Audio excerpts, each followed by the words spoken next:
ही घटना आहे भीमाबाईंची. हनुमंत कळसकोंडा या अशाच एक आई होत्या. त्यांच्या जगण्यातला प्रत्येक क्षण मुलासाठी होता. नवऱ्याच्या निधनानंतर त्यांनी आपल्या एकुलते एक रमेशसाठी जगणं उरलं होतं. शेतात राबत, विहिरीत पाणी उपसत, सगळ्या दुःखांना हसत हसत सामोरं जाणं.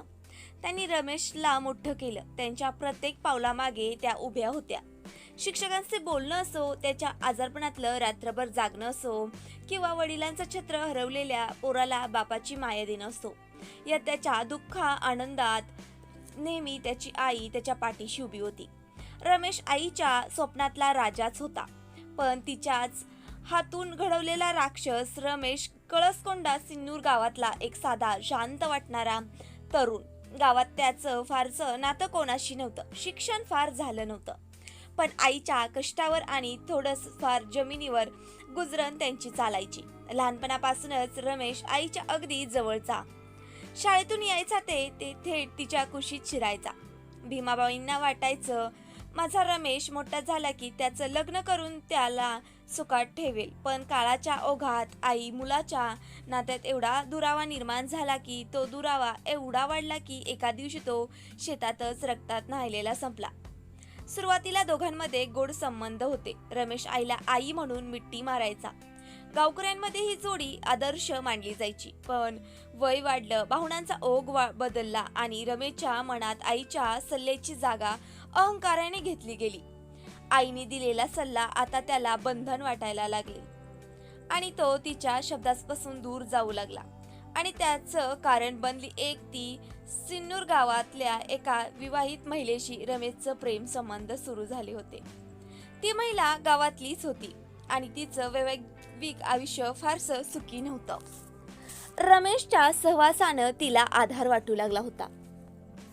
दोघांचं एकमेकांवर प्रचंड आकर्षण वाढलं. ही जवळीक हळूहळू समाजाच्या चौकटी ओलांडून शारीरिक संबंधापर्यंत पोहोचली. या नात्याचा आईला सुगावा असं नको करू रे असं मुलाला तिने सांगितलं, पण मुलाने तिचं काहीच ऐकलं नाही. रे आई म्हणायला लागली, असं नको रे करू माझ्या पोरानं, तिचं घर आहे, संसार आहे, समाज काय म्हणेल, नावे ठेवेल. भीमाबाईने समजावण्याचा खूप प्रयत्न केला.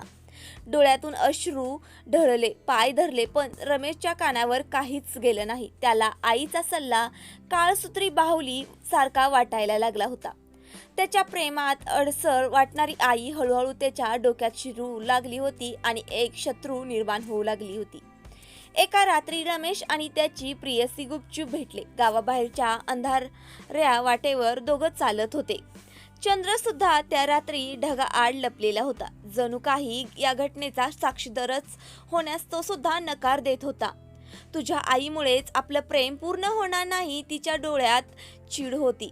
माझ्या हातून काही होऊ शकतं. आता रमेशच्या डोळ्यात सुद्धा सूड उगवला होता. दोघांनी एकत्र ठरवलं आणि ते ठरलं एकाच्याही विचारात न बसणार. त्या दिवशी सकाळी भीमाबाई रमेशसाठी गरम पोळी आणि भाजी करत होत्या.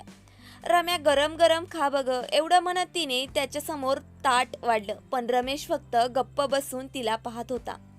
त्याच्या मनात चाललेलं काही वेगळंच होतं. दुपारनंतर आईला घेऊन तो गावाजवळील शेतात गेला. आई चल बघूया या बियाण्यांचं काय झालंय.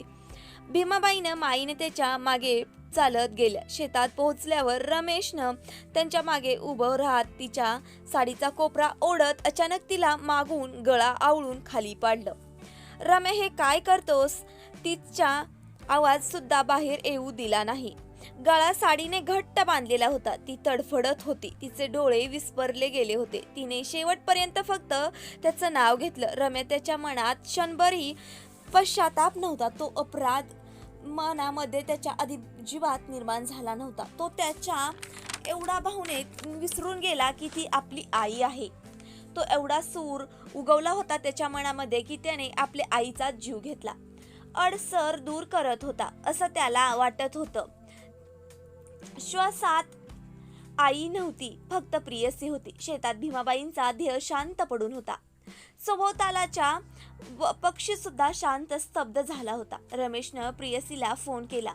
झालं काम. दोघांनी मिळून काही वेळानंतर तिथून पळ काढला. पण आईच्या मृतदेहावरून मातीत झाकून सत्य लपवता येत नाही. रात्री उशिरा गावकऱ्यांना शेतात एक मृतदेह दिसला. पोलीस घटनास्थळी दाखल झाले. ह्या तर भीमाबाई आहेत. गावात एकच खळबळ उडाली. पोलिसांना सांगण्यात आलं. घटनास्थळी पोलीस पोहोचले आणि मृतदेह ताब्यात घेतला. साठी मृतदेह पाठवण्यात आला. गळा दाबल्याने मृत्यू झाल्याचं स्पष्ट झालं. एका शंका फक्त रमेशवरच गेली, कारण सर्व गावकऱ्यांना माहीत होतं आईसोबत त्याचं बिनसलंय. त्यामुळे त्याला विचार करण्यासाठी बोलवलं. चर्चा होतीच. पोलिसांनी त्याला ताब्यात घेतल्यावर काही तासातच सत्य समोर आलं. तो कोसळला. हो, मीच केलं असं कबूल करताच गाव गप्प झालं. पुढचा तपास अजून चालू आहे. त्याला शिक्षा मिळाली की नाही, एका आईला न्याय मिळेल की नाही, आईला न्याय जरी मिळाला तरी आई आपल्याच मुलाला जेलमध्ये टाकेल का? म्हणजे एक आई हरलीच. ही घटना फक्त एका खुनाची नाही, ते एका माईच्या हाराची आहे. भीमाबाई ज्या रमेशसाठी जगल्या, ज्याच्यासाठी हसल्या, ज्याच्यासाठी रडल्या, ज्याच्यासाठी दिवसाची रात्र केली, त्याच रमेशनं आपल्या आईचा गळा दाबून जीव घेतला. सभोवताल त्याचंच रमेशनं त्याचं जगचं संभवलं. प्रेमाच्या ओघोळ्यात पण एक मुलगा इतका क्रूर होऊ शकतो हे पाहून गाव हतबल झालं. या घटनेतून आपण काय शिकावं? एका आईनं मुलासाठी आयुष्य दिलं, पण त्या मायेचं उत्तर तिला मिळालं. मृत्यूच्या रूपात प्रेम आंधळेपणा इतका ठरू नये की माणूस पण विसरेल. आणि मायती अशी गळ्यात झोके देणारी नको, तर ती सावरणारी जपणारी हवी. ही घटना आपल्याला काय शिकवते? प्रेम असो वा नातं असो, जेव्हा त्यात माणूस पण हरतो तेव्हा उरतो फक्त अपराध. ही घटना ऐकून तुमचं मत कमेंटमध्ये नक्कीच लिहा. तुम्ही अजूनही आपल्या यूट्यूब चॅनल सबस्क्राईब केले नसेल तर शेजारील बेल आयकॉनवरती टच करून यूट्यूब चॅनल सबस्क्राईब करून द्या. धन्यवाद.